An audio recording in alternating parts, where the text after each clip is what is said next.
Hello नमस्कार साथियों, मैं शक्ति सिंह आप सभी का स्टडी वर्सेस इंडिया के यूट्यूब चैनल पर स्वागत करता हूं।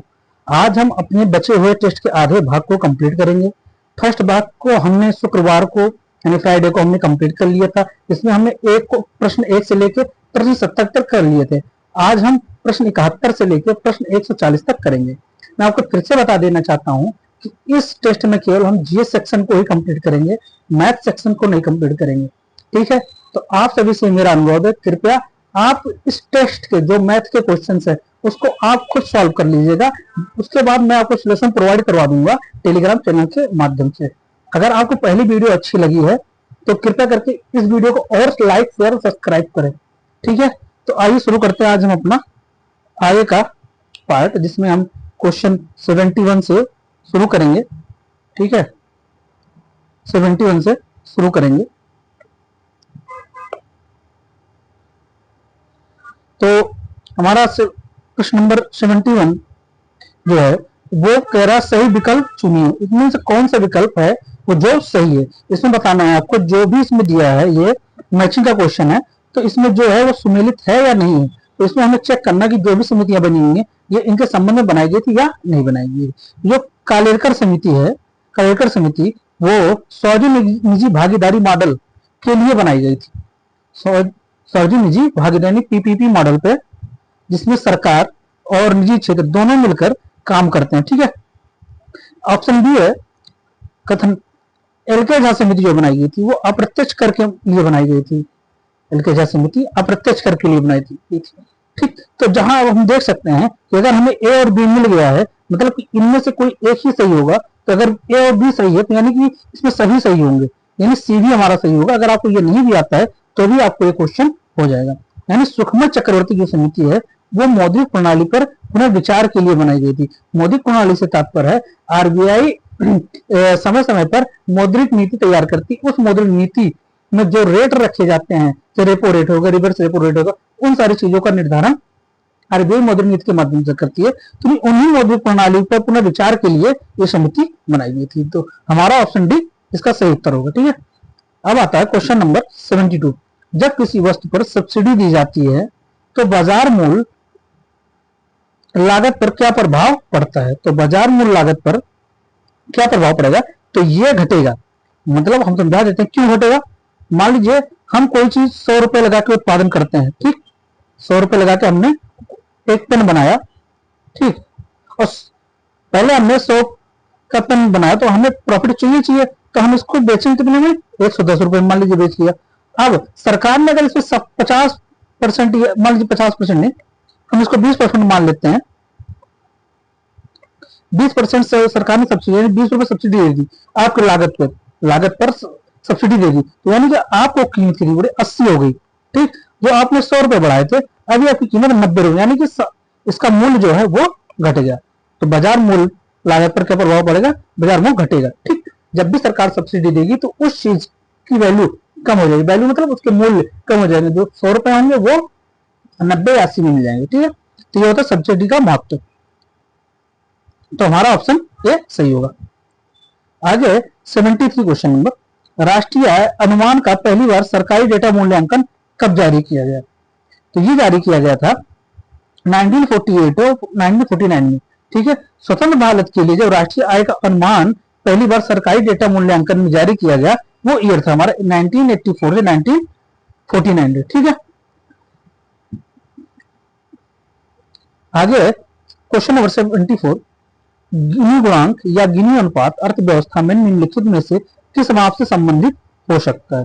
गिनी गुणांक या गिनी अनुपात जो है वो किससे संबंधित हो सकता है, तो वो आय की असमानता से संबंधित है। वो किससे संबंधित, आय की असमानता से संबंधित है। ठीक, गिनी गुणांक का मतलब होता है कि जिसका उपयोग जनसंख्या के भीतर आय असमानता को मापने के लिए किया जाता है। ठीक, किसके लिए, जनसंख्या के भीतर आय की असमानता मापने के लिए किया जाता है।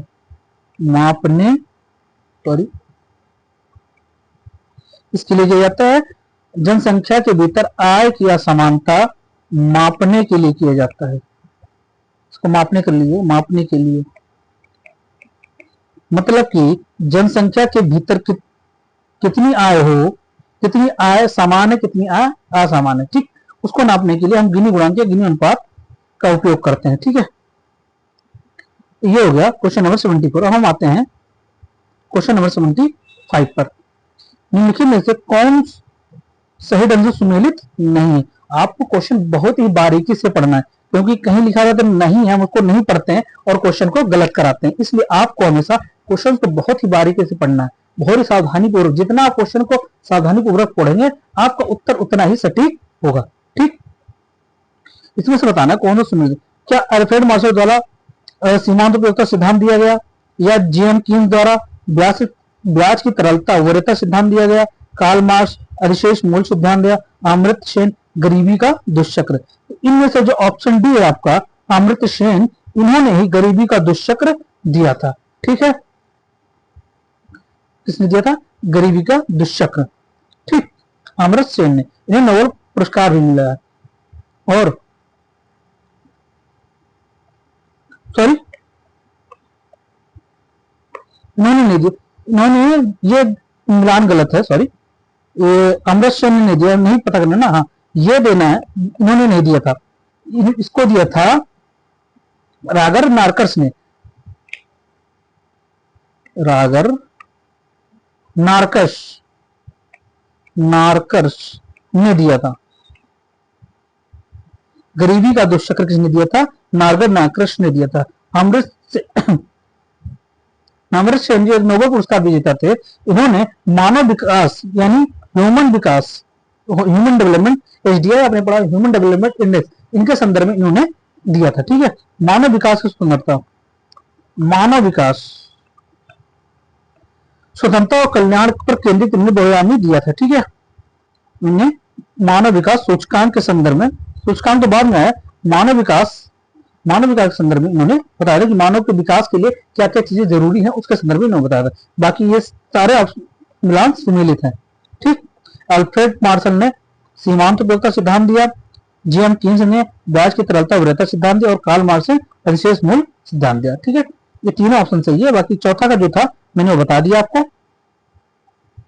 कि रागर नेकर्स ने गरीबी का दुष्चक्र सिद्धांत दिया था। कौन से दिए थे? रागर नेकर्स, ठीक, ने दिया था। क्वेश्चन नंबर 76, संतुलित विकास सिद्धांत के अनुसार अविकसितता का प्राथमिक कारण क्या है? अविकसितता का प्राथमिक कारण क्या है? तो गरीबी का दुष्चक्र जो है, ये गरीबी का दुष्चक्र जो है, जो इन्होंने दिया सिद्धांत, उसी का यह संतुलित विकास सिद्धांत के अनुसार अविकसितता का प्राथमिक कारण गरीबी का दुष्चक्रता है। ठीक, संतुलित विकास सिद्धांत जो है, अविकसितता का प्राथमिक कारण गरीबी दुष्चक्र है, जो कम आय, कम बचत, कम निवेश, कम उत्पादन और वस्तुओं की मांग का एक चक्र है, जो अविकसित देशों में विकास को बाधित करता है। ठीक, तो ये रहा हमारा क्वेश्चन नंबर 76। ठीक, आगे क्वेश्चन नंबर 77, आर्थिक सर्वेक्षण रिपोर्ट वित्त मंत्रालय के किस विभाग द्वारा जारी किया जाता है? तो ये जारी किया जाता है आर्थिक मामलों के विभाग द्वारा। इसके द्वारा, आर्थिक मामलों के विभाग द्वारा ही आर्थिक सर्वेक्षण को जारी किया जाता है। ठीक, इसे कौन बनाता है? तो भारत के मुख्य आर्थिक सलाहकार, भारत के मुख्य आर्थिक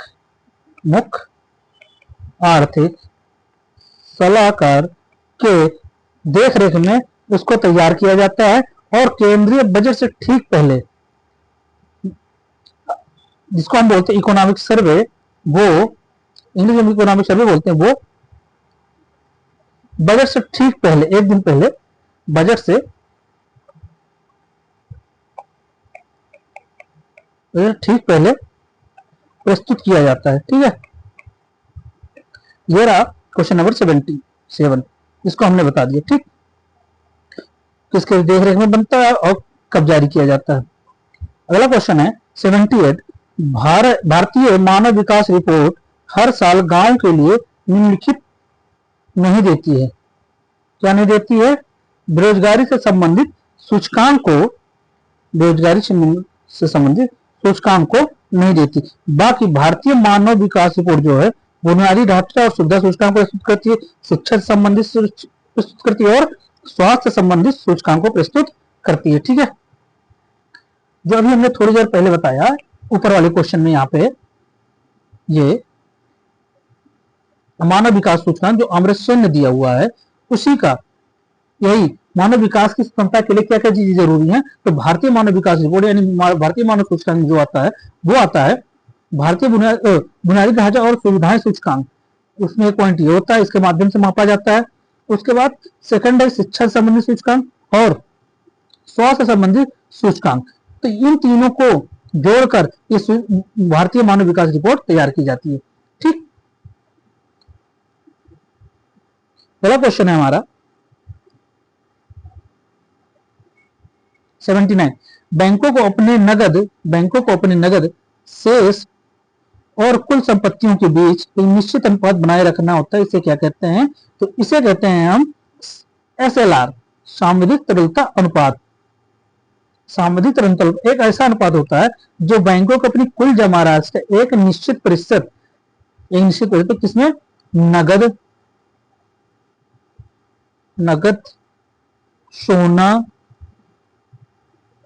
सोना या सरकारी प्रतिभूतियों में निवेश करना हो। सरकारी प्रतिभूतियों में इन तीनों चीजों में निवेश करना होता है, ताकि अगर मान लो बैंक पर कोई ऐसी आपदा आ जाए जिससे बैंक में लोन जो जमा किए हैं व्यक्ति पैसे उनको देना पड़े, तो वो इनके माध्यम से पैसे दे सके।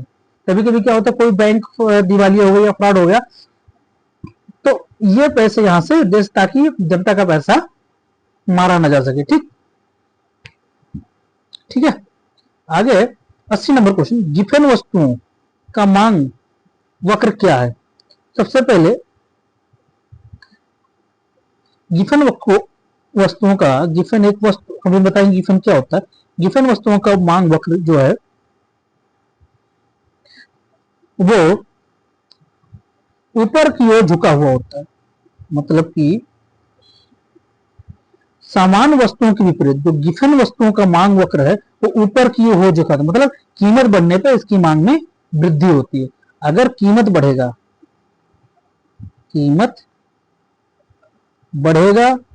बढ़ेंगे तो भी मांग बढ़ेगी। ठीक, गिफन वस्तु क्या होती है? गिफन वस्तु ऐसी कुछ वस्तुएं होती हैं, घटिया किस्म की ऐसी वस्तुएं होती हैं जिन पर उपभोक्ता अपनी आय का बड़ा हिस्सा व्यय करता है। जैसे खाने की कोई ऐसी चीज है, खाने की वस्तु, पता है कि ये चीज एकदम घटिया टाइप में, लेकिन फिर भी हम बड़ी संख्या में जनता उस पर पैसे खर्च करती है। ठीक, तो उसी को कहते हैं गिफन वस्तु। ऐसी कुछ घटिया वस्तुएं किस्म की जिसमें उपभोक्ता अपनी बड़ी आय का व्यय करता है, वस्तुओं का मांग नियम इस पर लागू नहीं होता है। ठीक, इस पर वस्तुओं के मांग का नियम लागू नहीं होता है। अगर इसमें कीमत बढ़ेगी फिर भी इसकी वस्तुओं की, जैसे सोना की कितनी की भी कीमत बढ़ जाए लेकिन उसकी मांग फिर भी बनी रहती है। ठीक, ये हो गई गिफन वस्तु।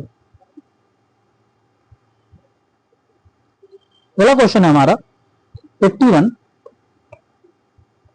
जो मैं इसको लिखता हूं आप लोग प्लीज इसको नोट डाउन कर लिया करिएगा कहीं भी, अपने कॉपी में कहीं भी आपको नोट डाउन कर लीजिएगा।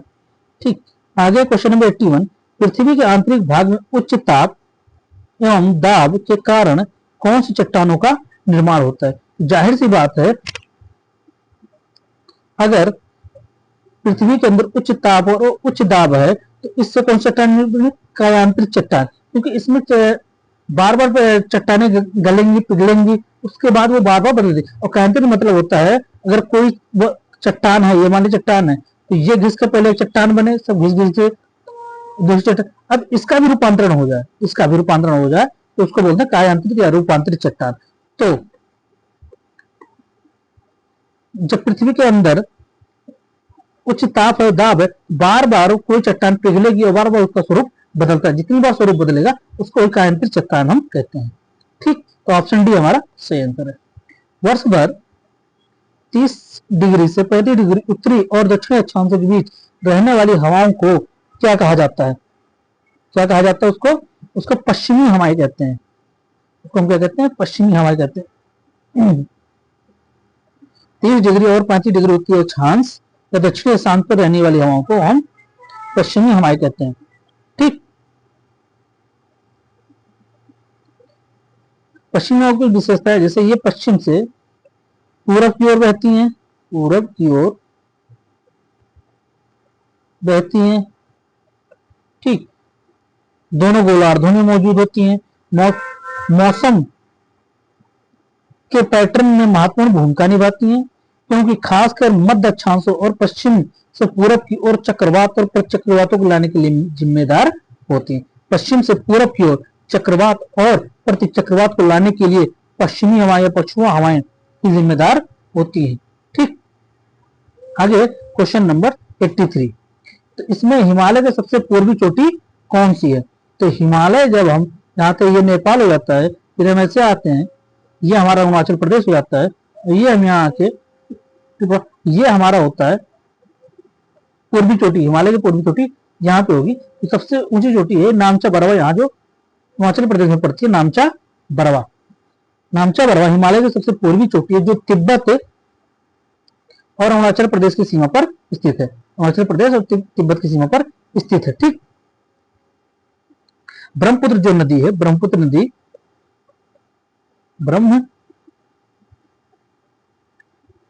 ब्रह्मपुत्र नदी इसी पर्वत के पास से गुजरती है। ठीक, इसी पर्वत के पास से गुजरती है।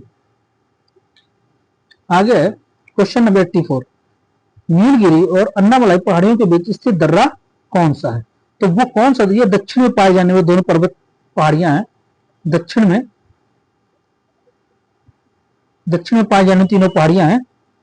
इसमें पालघाट दर्रा पाया जाता है। इन दोनों पहाड़ियों के बीच पालघाट दर्रा पाया जाता है। ठीक,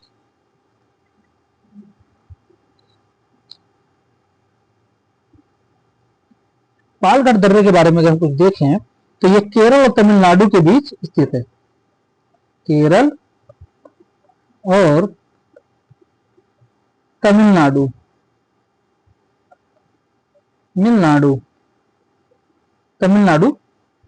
के बीच स्थित है।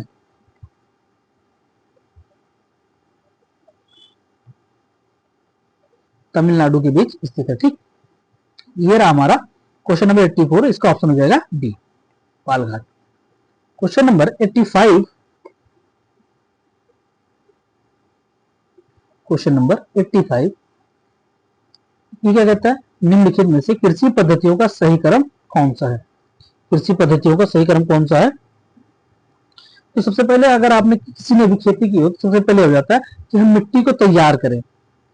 ठीक, मिट्टी को तैयार करें। तो मिट्टी को तैयार करने में कौन कौन सी ऑप्शन है? 3 ऑप्शन है, सी वाला ऑप्शन नहीं। ठीक, मिट्टी को तैयार करने के बाद हम क्या करेंगे? उसकी बुआई करेंगे। किसकी? बीज की बुआई करेंगे। तो देख लीजिए सेकंड पे बुआई कहाँ पे? ना यहाँ पे है, ना यहाँ पे, केवल यहाँ पे। मतलब ये भी हट गया और ये भी हट गया। तो अगर आपको 2 ऑप्शन पता है, ये एलिमिनेशन मेथड हमने कर लिया इसको, अगर आपको 2 ऑप्शन नहीं पता है तो आपका क्वेश्चन सॉल्व हो जाएगा। ठीक, तो मिट्टी की तैयारी करेंगे, उसके बाद हम बीज की बुआई करेंगे, फिर हम बीज जब बड़ा हो जाएगा, पौधे के रूप में हो जाएगा, तो उसकी सिंचाई करेंगे, उसके बाद जब ये फसल कटने लगेगी तो उसकी हम कटाई करेंगे। तो ये होता है कृषि पद्धति का क्रम। ठीक, आगे 86 क्वेश्चन, इसमें भारत की जनगणना के संदर्भ प्रश्न पूछा गया है। इसमें 2011 के जनगणना के अनुसार देश में सर्वाधिक दशकीय मतलब होता है 10 साल में यानी 2001 से 2011 के बीच जनसंख्या का जिला कौन सा पूछा है? दशकीय सबसे ज्यादा सर्वाधिक दशकीय वृद्धि वाला, यानी एक दशक में सबसे ज्यादा कौन सी जिले ने जनसंख्या वृद्धि की है? तो वो है कुरंग कुमे, ऑप्शन बी। कुरंकुमे अरुणाचल प्रदेश के अरुणाचल प्रदेश में ये पड़ता है। क्या पड़ता है? अरुणाचल प्रदेश में कुरंकुमे। ठीक,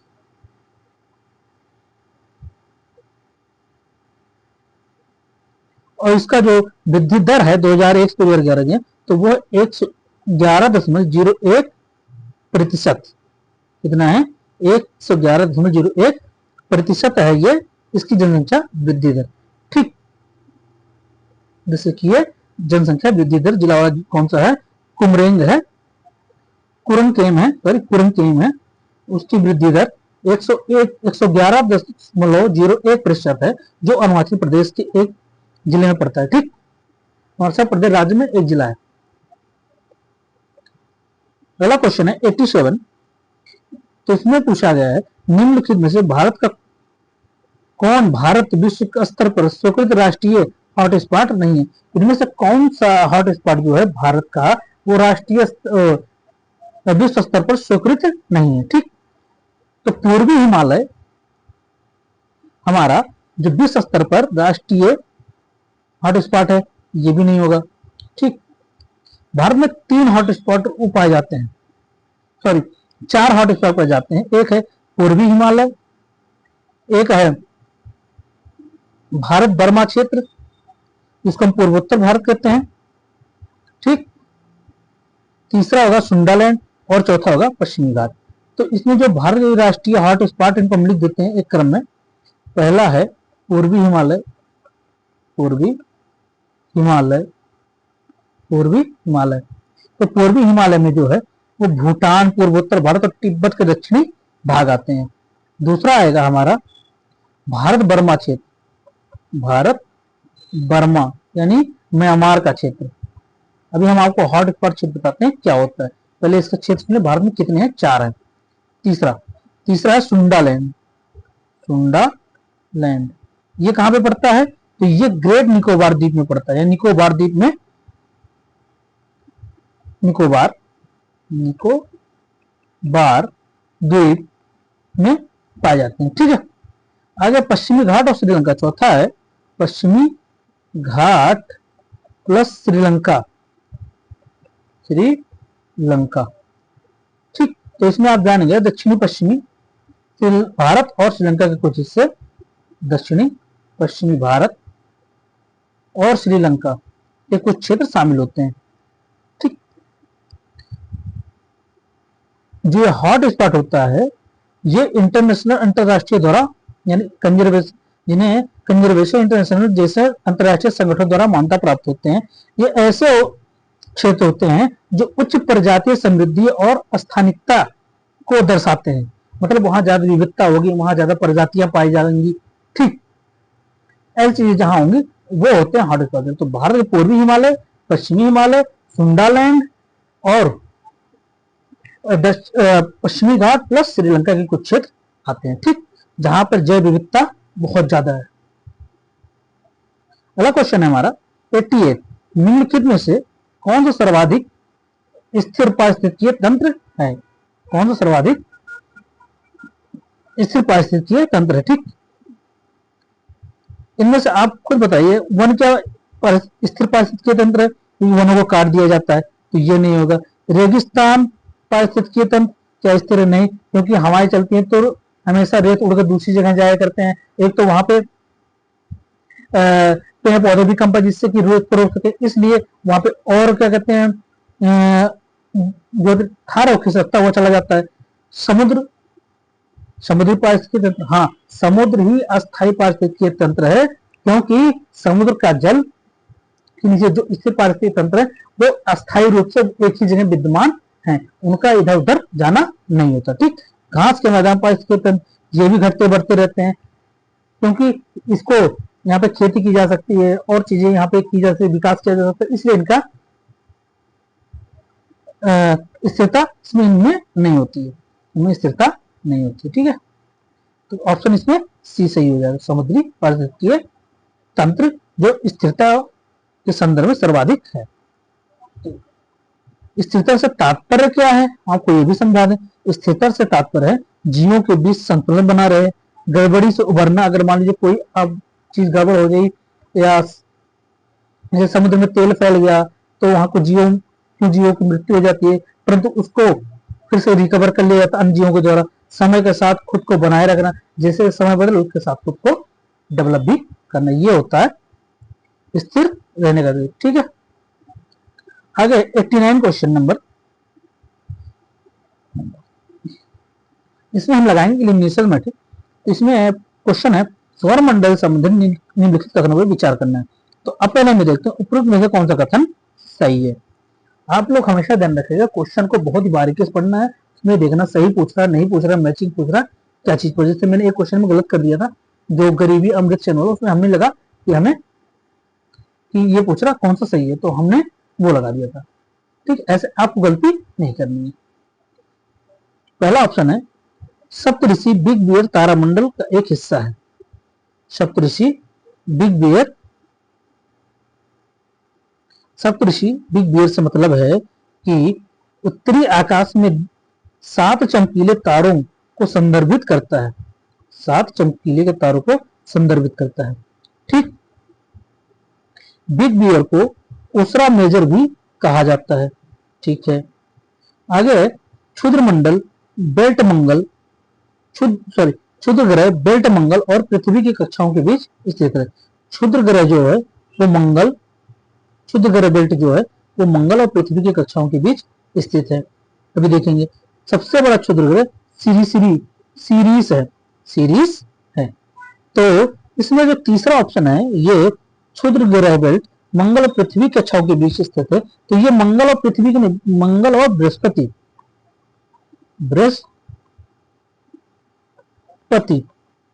की कक्षाओं के बीच स्थित है। क्षुद्र ग्रह बेल्ट जो है वो मंगल और पृथ्वी के बीच नहीं, मंगल और बृहस्पति के बीच, मंगल और बृहस्पति के बीच स्थित है। पृथ्वी नहीं होगा, यहाँ बृहस्पति के कक्षाओं के बीच स्थित है। तो मतलब ये हमारा ऑप्शन गलत हो जाएगा, फिर ये हमारा गलत हो जाएगा, तो ये गलत हो जाएगा और ये गलत हो जाएगा।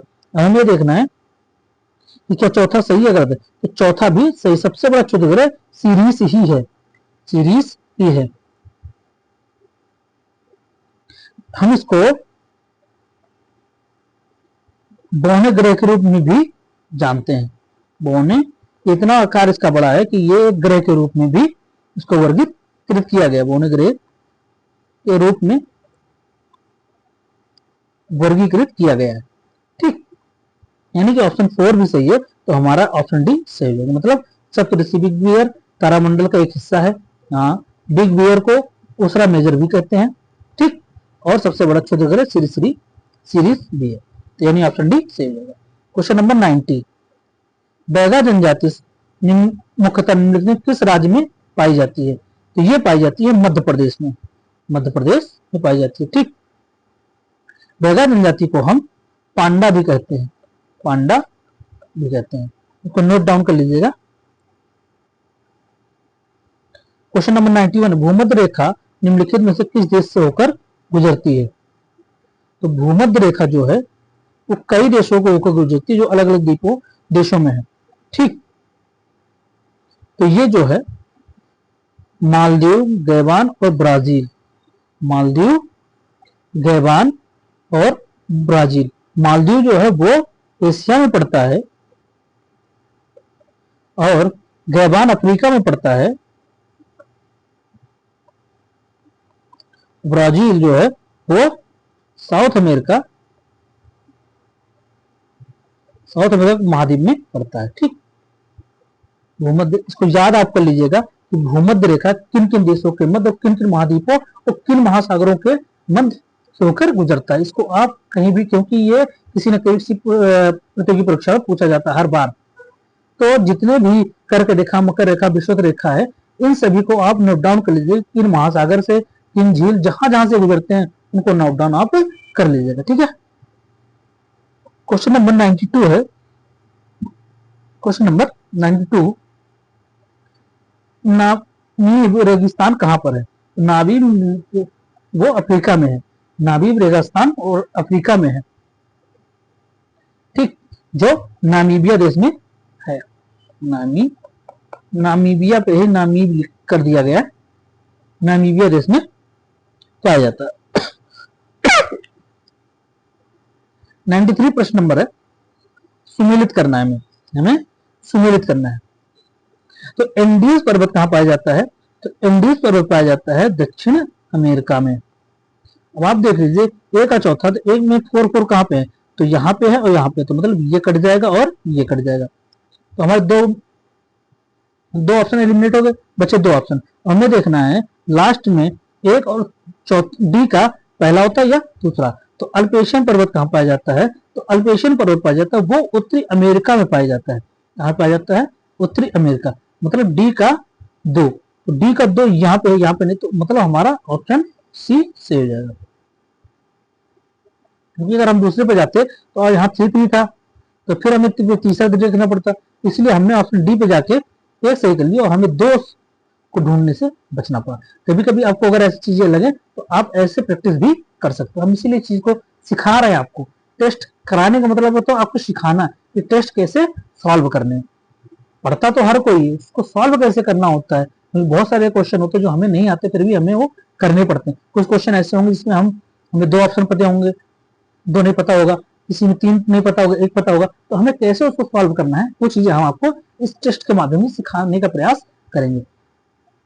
क्वेश्चन नंबर 94 है, 0 डिग्री अक्षांश और 0 डिग्री देशांतर किस महासागर में एक दूसरे से मिलते हैं?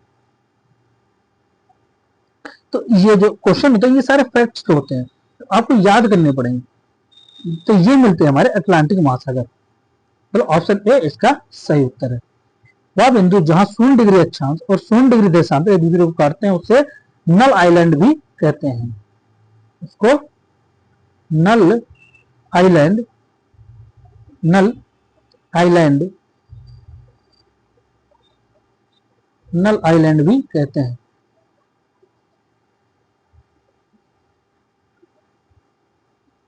और ये कहां पे बनता है? ये बनता है गिनी के खाड़ी के पास, गिनी के खाड़ी के पास बनता है। ठीक है। 95 नंबर क्वेश्चन है, निम्नलिखित में से कौन सा देश स्वर्ण त्रिभुज के अंतर्गत नहीं आता? ऐसा कौन सा देश है जो स्वर्ण त्रिभुज, स्वर्ण मतलब सोना जहां उत्पादन होता है, सोने का खान है वहां पे, उसके अंतर्गत उस त्रिभुज, 3 देश ऐसे त्रिभुज बनाते हैं, उस इनमें से वो बताना है कि वो कौन सा ऐसा देश है जो नहीं आता है। तो वो देश जो है वो वियतनाम है। वियतनाम दक्षिण एशिया में पाया जाता है, दक्षिण पूर्व एशिया का देश है, दक्षिण पूर्व एशिया। ये सारे दक्षिण पूर्व एशिया देश, लेकिन लाओस, म्यांमार और थाईलैंड ये 3 ट्रायंगल हैं। ये 3 इनको बोलते हैं गोल्डन ट्रायंगल, गोल्डन ट्रायंगल के नाम से भी इन्हें जानते हैं, स्वर्ण त्रिभुज के नाम से जानते हैं। तो इसमें लाओस भी है, म्यांमार भी है, थाईलैंड भी है। वियतनाम ही ऐसा देश है जो इस ट्रायंगल में शामिल नहीं है। ठीक, आगे अगला क्वेश्चन है हमारा 96 नंबर, बिहार प्रांतीय कांग्रेस का दूसरा अधिवेशन किसके प्रयासों से आयोजित हुआ? तो ये हुआ था बाबू दीप नारायण सिन्हा के प्रयासों से। बाबू दीप नारायण सिन्हा के प्रयासों से। ये कब हुआ था? तो ये हुआ था 1909 में, 10 अप्रैल 1909 को कांग्रेस का, जो बिहार प्रांतीय कांग्रेस, बिहार में भी एक प्रांतीय कांग्रेस एक केंद्रीय, जैसे आज बीजेपी है तो बीजेपी एक केंद्रीय पार्टी, उसके राज्य में भी पार्टी का वो है, तो ऐसे ही बिहार का प्रांतीय कांग्रेस का दूसरा अधिवेशन हुआ था, वो बाबूदीन सिन्हा के प्रयासों से आयोजित किया गया था और 10 अप्रैल 1919 को आयोजित किया गया था। और कहां किया गया था? ये भागलपुर जिले में, भागलपुर जिले में। इसको नोट डाउन कर लीजिएगा या आपको बिहार स्पेशल बुक में मिल जाएगी, क्योंकि यहाँ से जो प्रश्न आए हुए हैं, यहाँ सबसे पीआईक्यू जो उठाएंगे देखेंगे तो यहाँ से जो प्रश्न आए हुए हैं और डायरेक्ट आए हुए हैं, तो आप सबको इन सब सारी चीजों को याद कर लेना है कि कौन सा अधिवेशन कहाँ पे हुआ, कब हुआ और किसके प्रयासों से या किसके अध्यक्षता में किया गया। ठीक,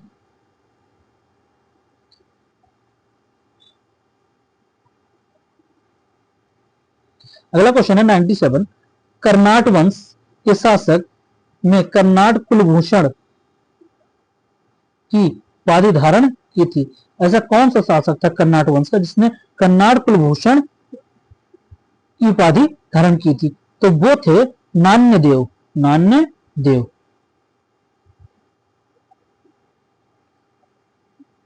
ठीक है। तो कन्नान्य देव ने ही कन्नाड कुलभूषण की उपाधि धारण की थी। ठीक, आगे बिहार में सैन्य अभियान आयोजित करने और बिहार को दिल्ली सल्तनत के अधीन लाने वाला पहला शासक कौन था? तो वो थे इल्तुतमिश। क्योंकि गुलाम वंश का, एक मिनट पानी पी लूं।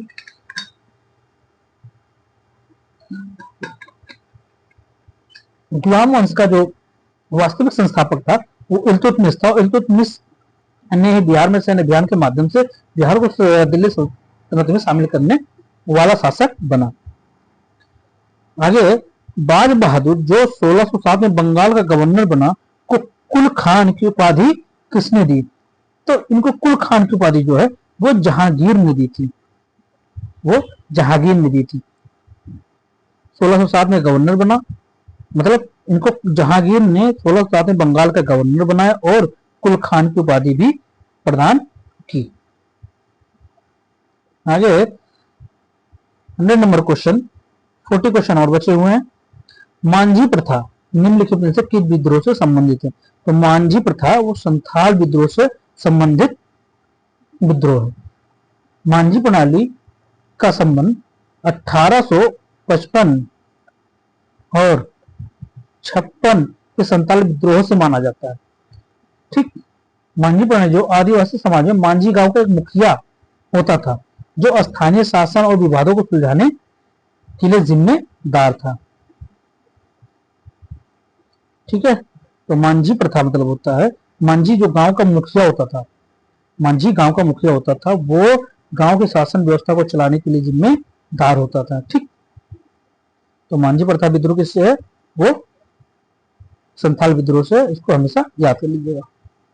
क्वेश्चन नंबर 101, पीर मोहम्मद मुनीश ने अपनी किस पत्रिका में चंपारण के किसानों की दुर्दशा का मार्मिक चित्रण किया है? तो उनकी जो पत्रिका थी उसका नाम था प्रताप। ठीक, तो उनकी पत्रिका का नाम था प्रताप। तो option B is the correct option. ठीक, पत्रकार और कार्यकर्ता पीर मोहम्मद मुनीश अपने प्रताप पत्रिका के माध्यम से किसानों की दुर्दशा को उजागर करने का कार्य करते थे। ठीक है, अगला क्वेश्चन है 102, मुजफ्फरपुर में होम रूल लीग की स्थापना किसने की? होम रूल लीग की स्थापना किसने की? तो वो की थी जनकधारी प्रसाद ने। जनकधारी प्रसाद ने की थी। कब की थी? 1916 से 1918 के मध्य बाल गंगाधर तिलक ने होम रूल लीग को शुरू किया था और मुजफ्फरपुर में जनकधारी प्रसाद ने बाल गंगाधर तिलक ने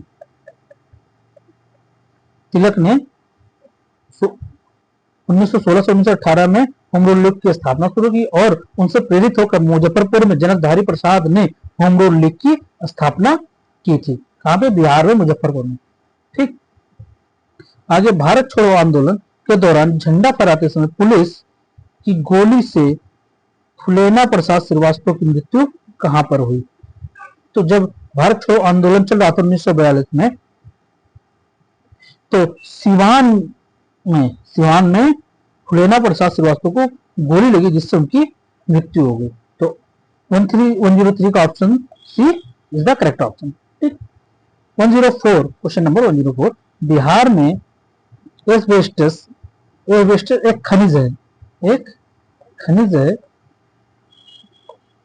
जो चमकदार और रेशेदार खनिज होता है, मुख्यतः कहां पाया जाता है? तो ये पाया जाता है हमारे मुंगेर में। कहां पाया जाता है?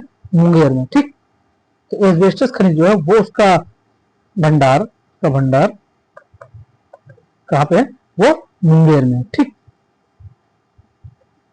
बिहार को कितने भूकंप क्षेत्रों में विभाजित किया गया है?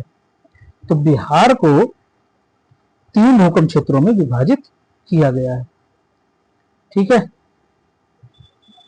तो इसमें पहले क्षेत्र में आता है मध्यम जो सॉरी वो 3 जोखिम क्षेत्र बड़े, और तीसरा मध्यम जोखिम वाला क्षेत्र। इसमें कौन कौन से क्षेत्र आते हैं? दक्षिण और दक्षिण पश्चिम बिहार, दक्षिण पश्चिम बिहार। दूसरा है उच्च जोखिम, उच्च जोखिम। इसमें कौन कौन से क्षेत्र आता है? इसमें पटना आएगा, आपका गया आएगा, सहित मध्य बिहार आएगा, पूरा पूरा मध्य बिहार, बिहार। ठीक। तीसरा ऑप्शन, तीसरा जो है बहुत अधिक जोखिम, बहुत अधिक जोखिम।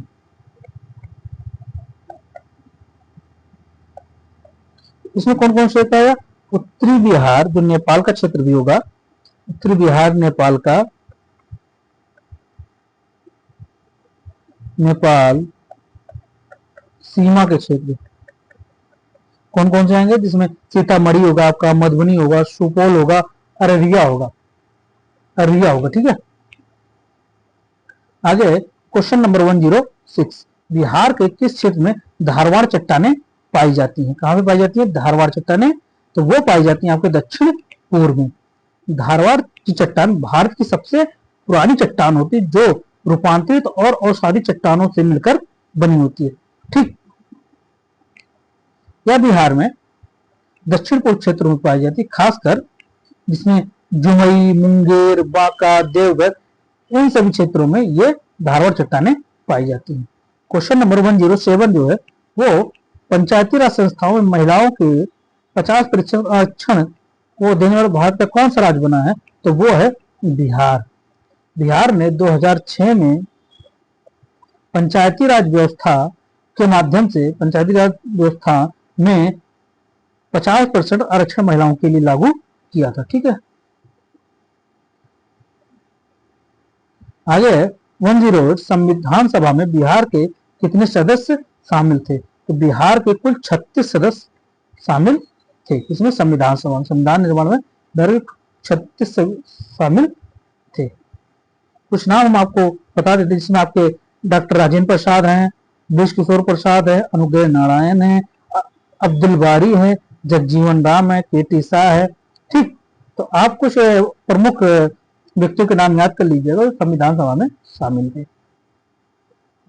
किस राज्य में अल्पसंख्यक आयोग की पहली बार वैधानिक शक्तियां दी गई थी? किस राज्य में अल्पसंख्यक आयोग को पहली बार वैधानिक शक्तियां दी गई थी? तो वो दी गई थी बिहार में। यहाँ पे दी गई थी, बिहार में दी गई थी, वो भी 1991 में बिहार अल्पसंख्यक आयोग अधिनियम बना, जिसके तहत अल्पसंख्यक आयोग को वैधानिक दर्जा दिया गया। ठीक है। क्वेश्चन 110 है। ठीक। आजीविका बिहार सरकार की एक पहल है। ठीक। इससे मतलब है कि आजीविका बिहार की सरकार, इसका मुख्य उद्देश्य क्या है? तो इसका मुख्य उद्देश्य था गरीबी उन्मूलन, गरीबी उन्मूलन। आजीविका बिहार सरकार की एक परियोजना है जो विश्व बैंक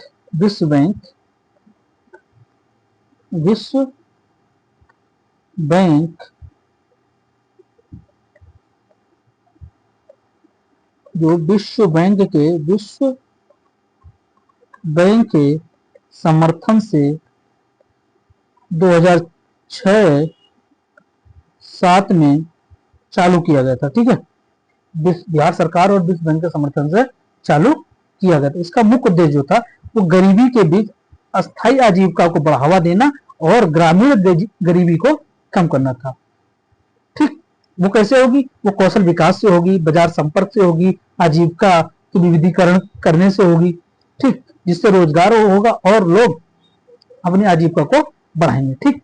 महिलाओं को स्वयं सहायता समूह के माध्यम से जोड़ना। ठीक।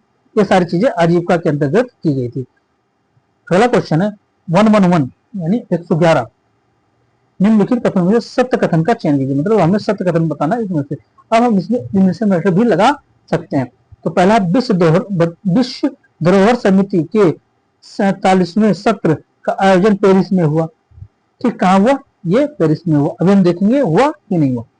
भारत के मराठा सैन्य प्रदेशों को 44वें युद्ध धरोहर के माध्यम से शामिल किया गया है।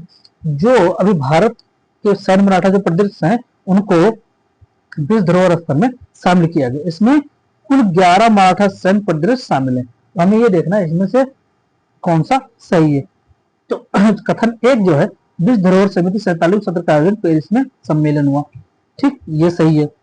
भारत के मराठा सैन्य प्रदेश को 44वें धरोहर के रूप में शामिल किया। भारत का 44वां धरोहर जो है वो मराठा सैन्य प्रदेश है। ये भी ऑप्शन सही है। परंतु जो तीसरा है उसमें 11 नहीं, इसमें 12 है। 11 नहीं, 12 सैन्य प्रदेशों को शामिल किया गया, जिसमें सल्हेर, सिवनेरी, लोहारगढ़, खंडेरी, राय प्रतापगढ़, स्वर्णदुर्ग, पन्नाल, विजयदुर्ग आदि को शामिल किया गया। ठीक, और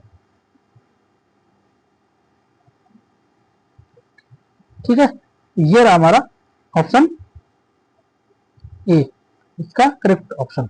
ठीक है, क्वेश्चन नंबर 112।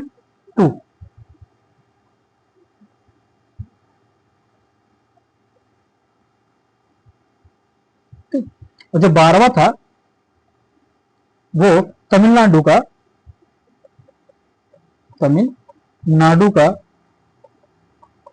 जिंजी किला।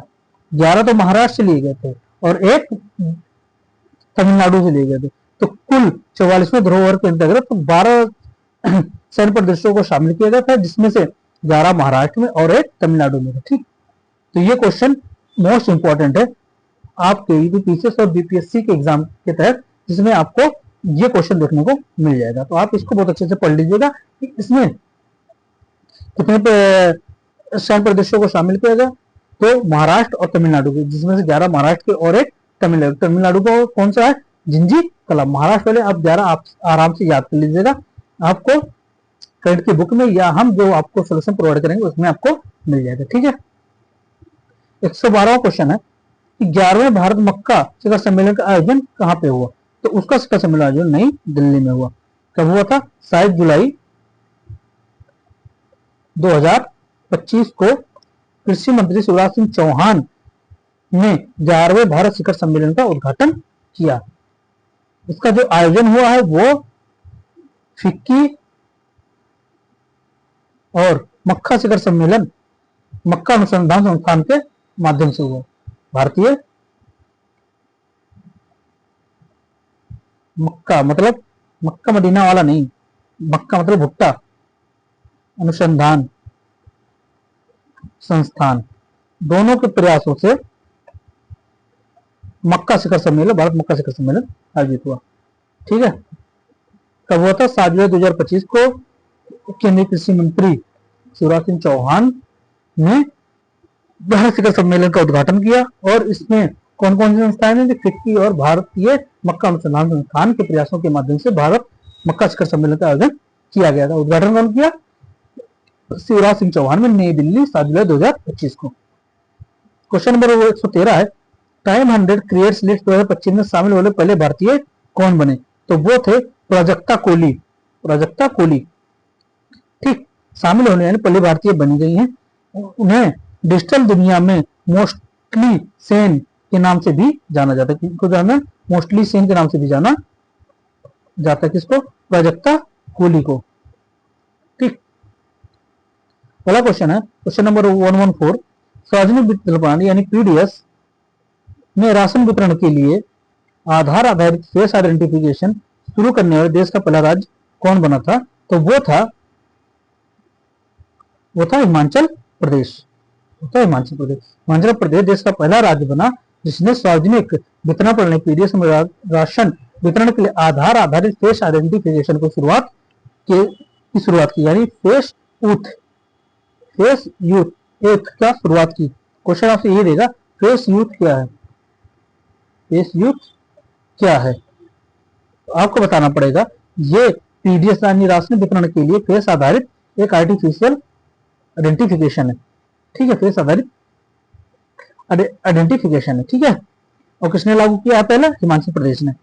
अगला क्वेश्चन है केंद्र सरकार ने किस दिन को संविधान हत्या दिवस के रूप में मनाया? तो वो 25 जून था। क्यों मनाया? पर यह 25 जून को 1975 को लगाया गया आपातकाल, जब देश में आपातकाल लगाया गया था 25 जून को, 25 जून 1975 को आपातकाल, ये भी क्वेश्चन आपको देखने को मिलेगा। ठीक, तो सरकार ने इस बार श्रद्धांजलि देने के लिए, इस आपातकाल को श्रद्धांजलि देने वाले, ठीक, जो जिसने भी कष्ट झेला था उस टाइम, उनको श्रद्धांजलि देने 25 जून को संविधान आत्महत्या दिवस मनाने की घोषणा की है। अगला क्वेश्चन है 116, भारत की पहली क्वांटम कंप्यूटर बेली कहां शुरू की गई है? तो ये शुरू की गई अमरावती में। तो अमरावती में, सॉरी, कहां शुरू की जाएगी? तो ये जनवरी 2026 से, जनवरी 2026 से अमरावती में शुरू की जाएगी। ठीक, इसके माध्यम से अनुसंधान, नवाचार आदि के माध्यम से लाखों पेशेवरों को रोजगार मिलने की इससे संभावना होगी। ठीक, क्वेश्चन नंबर 117, सबसे अधिक तेंदुओं की संख्या वाला महानगर तब भारत की तेंदुओं की राजधानी कौन बना? तो वो बना है बेंगलुरु। ठीक, बेंगलुरु में 80 से 85 जंगली तेंदुए पाए जाएंगे, जंगली तेंदुए हैं। ठीक, तो ये पहला तेंदुआ राजधानी बन गया है। कौन बन गया? बेंगलुरु तेंदुआ राजधानी बन गया है। 118वां क्वेश्चन है, किस राज्य सरकार ने औद्योगिक विकास को बढ़ावा देने के लिए उद्योग क्रांति की शुरुआत की है? तो वो शुरू की है पंजाब सरकार ने। किसने किया है? पंजाब सरकार ने। पंजाब सरकार ने औद्योगिक विकास को बढ़ावा देने के लिए 10 जून 2025 को उद्योग क्रांति की शुरुआत की। इसका उद्देश्य है पंजाब को एक प्रतिस्पर्धी औद्योगिक राज्य बनाना, ताकि घरेलू और अंतरराष्ट्रीय निवेश को प्रोत्साहित कर सके। पंजाब में इंडस्ट्रियलाइजेशन को या औद्योगिकरण को बढ़ावा देने के लिए उद्योग क्रांति शुरू की, क्योंकि 10 जून 2025 को।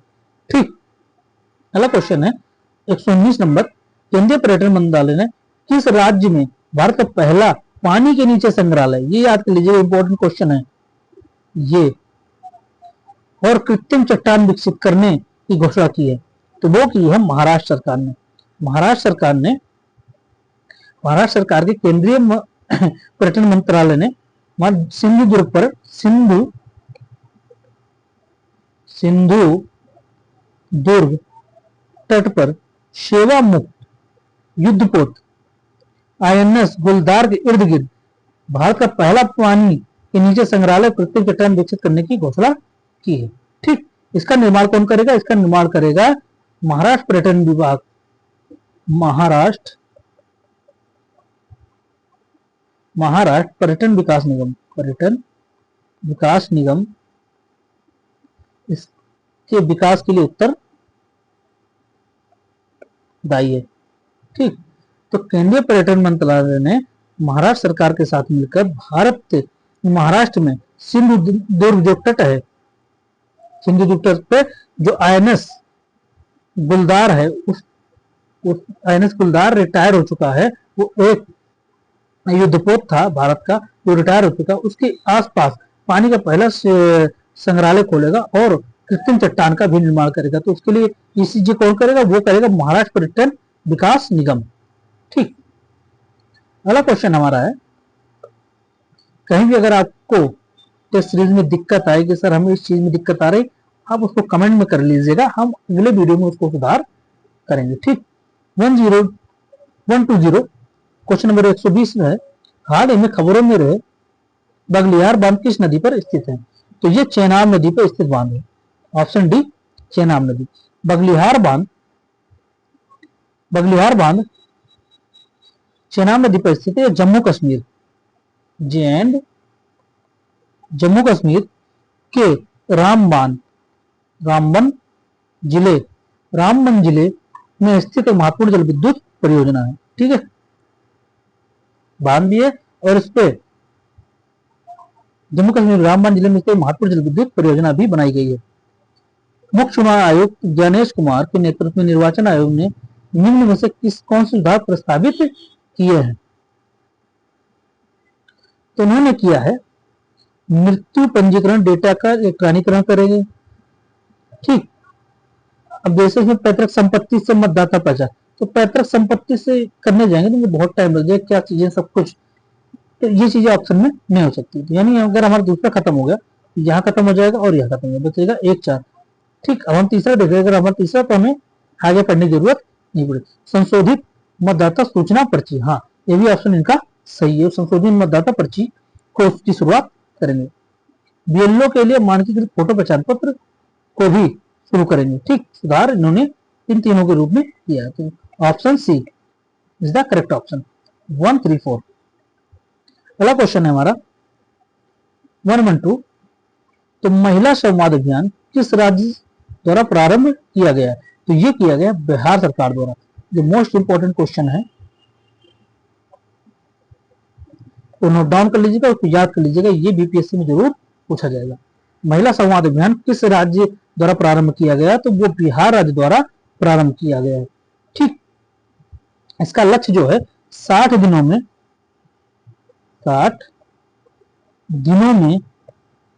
70,000 स्थानों पर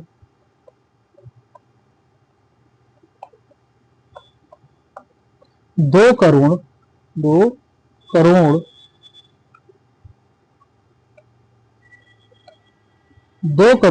महिलाओं तक संवाद पहुंचाना है।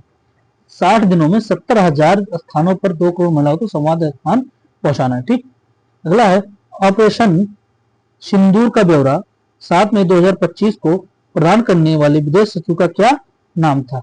तो वो था विक्रम मिश्री। विक्रम मिश्री हमारे विदेश सचिव हैं, उनका है नाम है विक्रम मिश्री। अगला क्वेश्चन है 124, भारतीय आम के निर्यात को बढ़ावा देने के लिए इंडियन मैंगोमोनिया 2025 का आयोजन कहाँ किया गया? तो वो किया गया अबू धाबी में। कहाँ किया गया? अबू धाबी में। ठीक है, हाँ ये भी देखिए किसके प्रयास से किया गया है? तो कृषि और प्रसंस्कृत खाद्य विकास प्राधिकरण के माध्यम से किया गया है। ठीक, कृषि और प्रसंस्कृत खाद्य उत्पाद निर्यात विकास प्राधिकरण के माध्यम से इंडियन मैंगोमोनिया 2025 का आयोजन किया गया। कहाँ किया गया? अबू धाबी में किया गया। ठीक, अगला क्वेश्चन है 125, निम्नलिखित कथनों पर विचार करें, सत्य कथन का चयन करें। हमें पता करना कि इसका सत्य कथन है। अंगोला एक उत्तरी अफ्रीका देश है। ठीक, अभी देखते हैं ये अफ्रीका उत्तरी अफ्रीका देश है या दक्षिणी अफ्रीका देश है। हाल ही में अंगोला अंतरराष्ट्रीय सौर गठबंधन फ्रेम समझौते पर हस्ताक्षर करने वाला 121वां सदस्य बना है। ठीक, तो इसका ऑप्शन हो जाएगा अंगोला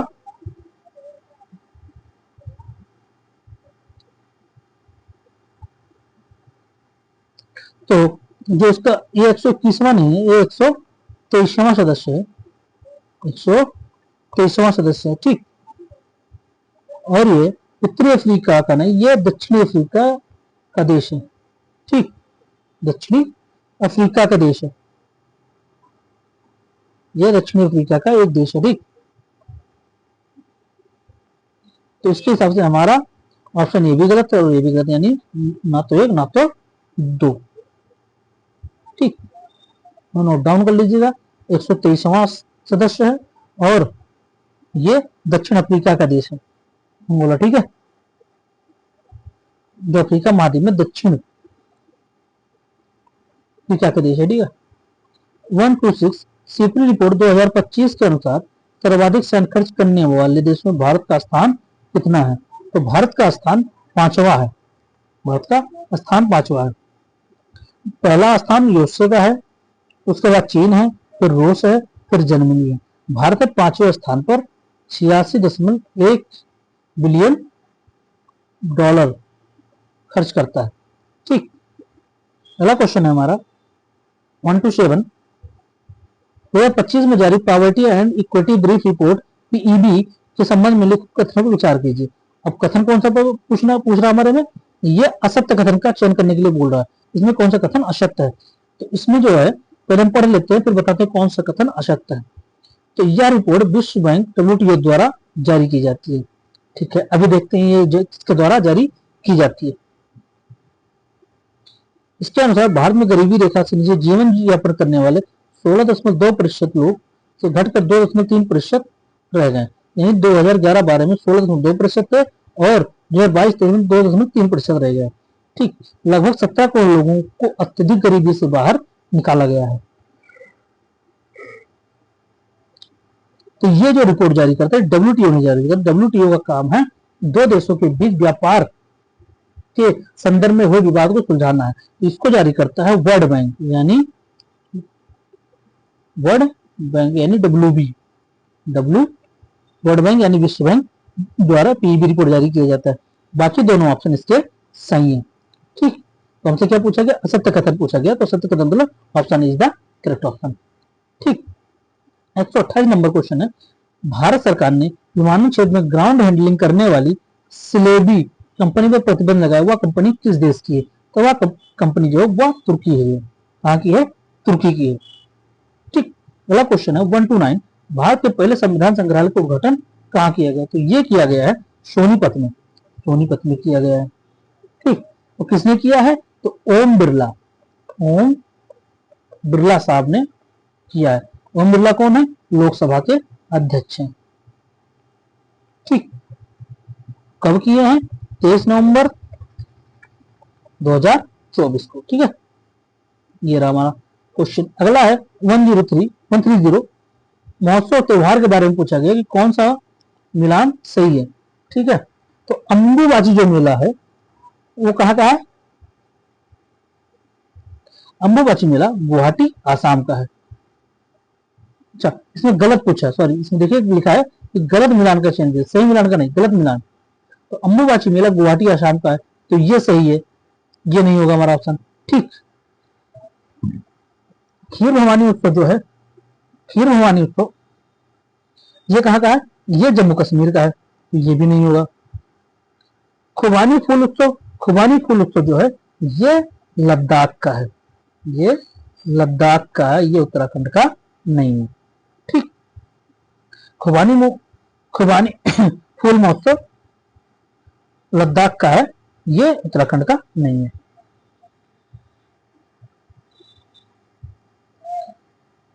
ऑप्शन डी चपकर कुट महोत्सव ये मिजोरम का है। ठीक, तो ये हमारा क्वेश्चन नंबर 130, इसका ऑप्शन सी सही हो जाएगा कि खुबानी फूल उत्सव जो है ये लद्दाख का है, उत्तराखंड का नहीं है।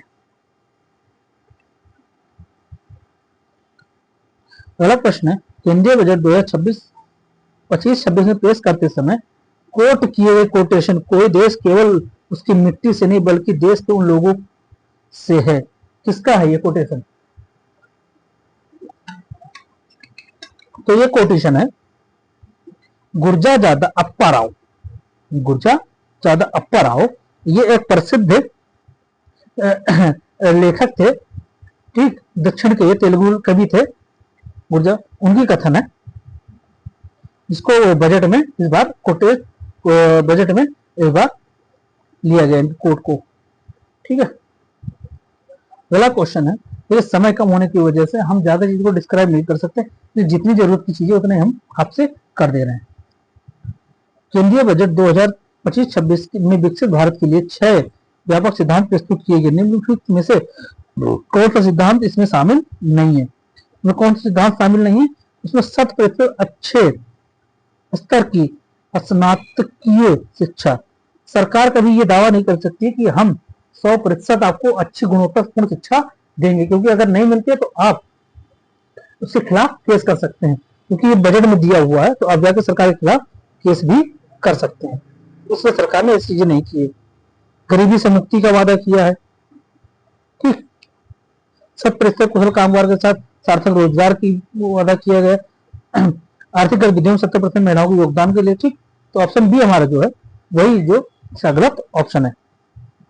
केंद्रीय बजट 2025-26 में खर्च होने वाले शीर्ष 4 मदों को और वही क्रम में व्यवस्थित कीजिए। तो सबसे ज्यादा कहां पे हमारे बजट के माध्यम से पैसा खर्च किया जाएगा उसको सही क्रम में हमें डिवाइड करना है। तो ब्याज अदायगी नहीं, ब्याज अदायगी की अगर सबसे ज्यादा नहीं सकता। करों और शुल्कों में राज्यों का हिस्सा, केंद्रीय क्षेत्र की योजना और रक्षा, तो इसमें सबसे ज्यादा पहला होता है करों और शुल्कों में राज्यों का हिस्सा। मतलब जितना भी आता है उसमें जो आधा से ज्यादा राज्य सरकार या को दे दिया जाता है उसके हिस्से के रूप में, क्योंकि राज्य सरकार भी सारा सारा टैक्स केंद्र सरकार वसूल करती है, तो उसके संदर्भ में राज्य को दिया जाता है, क्योंकि राज्य के पास फिर कहाँ से पैसा आएगा, तो सारा सरकार टैक्स वसूल लेती है, ठीक है, केंद्र सरकार। तो अब ये हो गया। दूसरा आएगा हमारा ब्याज अदायगी, दूसरा हमारा आएगा ब्याज अदायगी, कि हम बड़ी मात्रा में ब्याज ले रखे हैं, उसका ब्याज पे खर्च करते हैं। आप बजट उठा के देखेंगे सबसे ज्यादा खर्च किसमें किया जाएगा, दूसरे स्तर पर ब्याज अदायगी में 20% का, और ये किया जाएगा 22% का, ठीक। रक्षा पे करते हैं हम 8% पे, और केंद्रीय क्षेत्र की योजना पे करते हैं हम 16% पे, ठीक। तो पहले देख लेते हैं 2 1 3 4, 2 1 3 4 कहाँ है, 2 1 3 4, हाँ ऑप्शन सी, ऑप्शन सी हमारा इसका करेक्ट ऑप्शन, ठीक। 134 क्वेश्चन नंबर, केंद्रीय बजट 2025-26 में घोषित भारत ट्रेड नेट का मुख्य उद्देश्य क्या है। तो भारत ट्रेड नेट का मुख्य उद्देश्य अंतरराष्ट्रीय व्यापार हेतु डिजिटल सार्वजनिक संरचना स्थापित करना है, ठीक। अंतरराष्ट्रीय व्यापार हेतु डिजिटल सार्वजनिक संरचना स्थापित करना, ऑप्शन सी इसका करेक्ट ऑप्शन, ठीक। निर्मला सीतारमण ने निर्यात को विकास का चौथा इंजन बताते हुए कहा कि क्षेत्रीय और मंत्रालय लक्ष्यों के एक साथ निर्यात संवर्धन मिशन का शुभारंभ किया जाएगा, जिसे वाणिज्य मंत्रालय एवं एमएसएमई और वित्त मंत्रालय के संयुक्त प्रयास से चलाया जाएगा। इसके लिए ये प्रयास किया जा रहा है, ठीक। क्वेश्चन नंबर 135, ये केंद्रीय बजट 2025-26 में निम्नलिखित कथनों पर विचार कीजिए।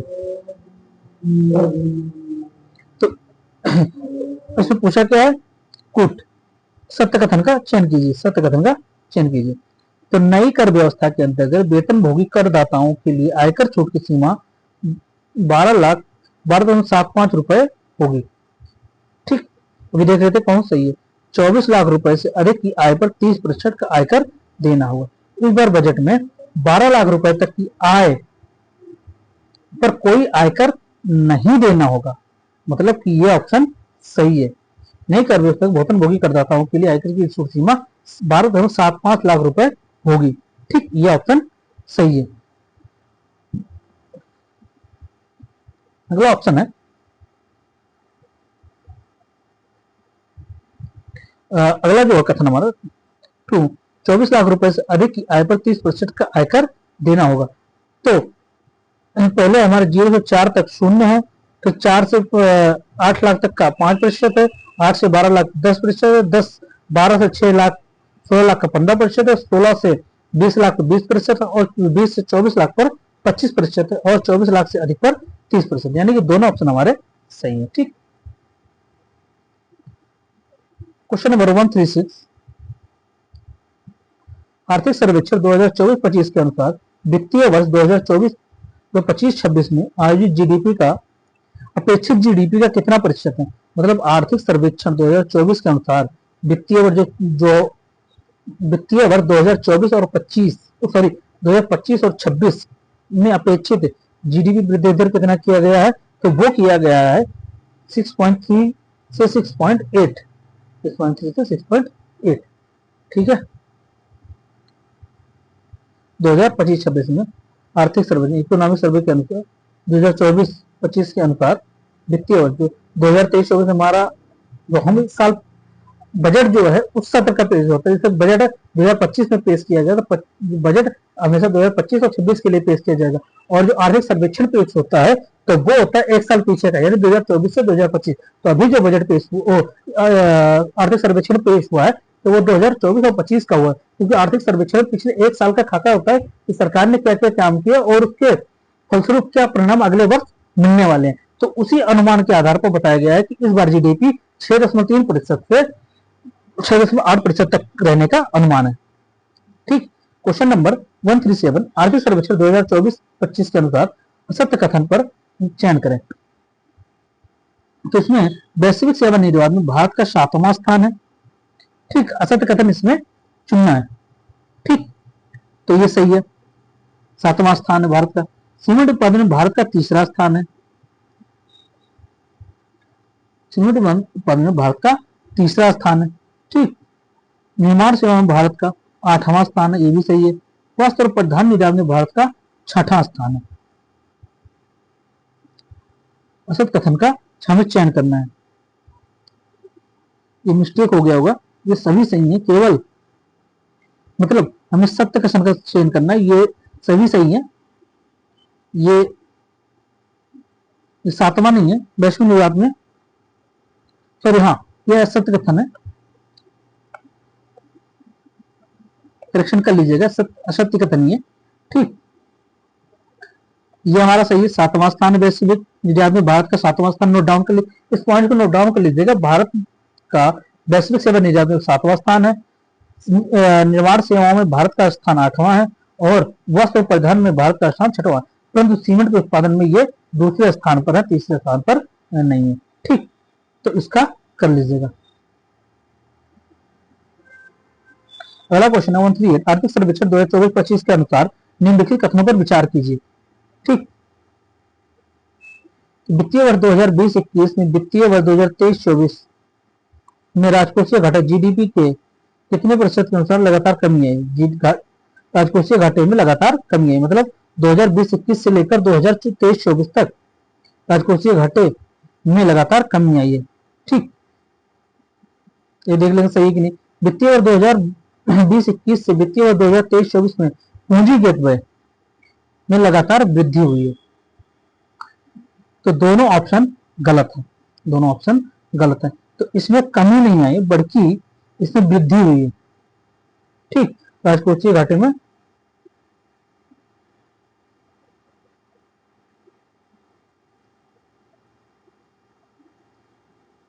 अच्छा, यहाँ असत्य असत्य कथन पूछा, सॉरी भूल गए।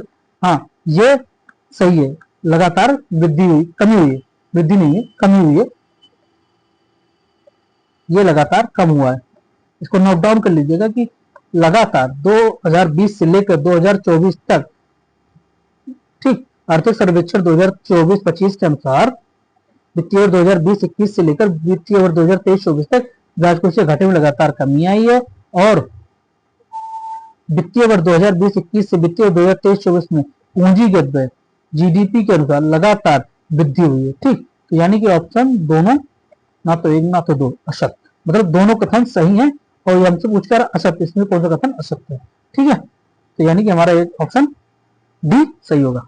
आर्थिक सर्वेक्षण 2024-25 के अनुसार 2025 में कृषि कितने क्षेत्र प्रतिशत की वृद्धि का अनुमान लगाया गया है? तो वो लगाया गया 3.8%।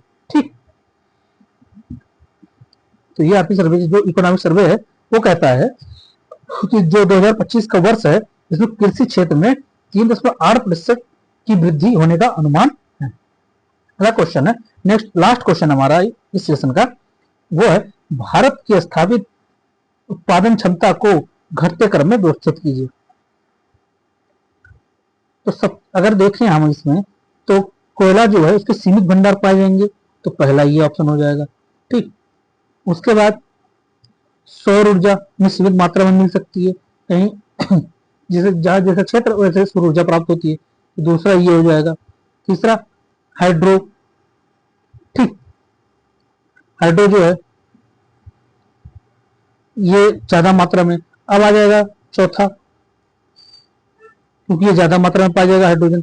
अगर इसकी हम परसेंटेज की बात करें तो कोयला पाया जाएगा 46.20%, सौर ऊर्जा पाया जाएगा 20.60%, पवन पाया जाएगा 10.50%, ठीक, हाइड्रो पाया जाएगा 10.30%, और गैस पाया जाएगा 5.40%। तो इस हिसाब से हमारा पहला, दूसरा, तीसरा,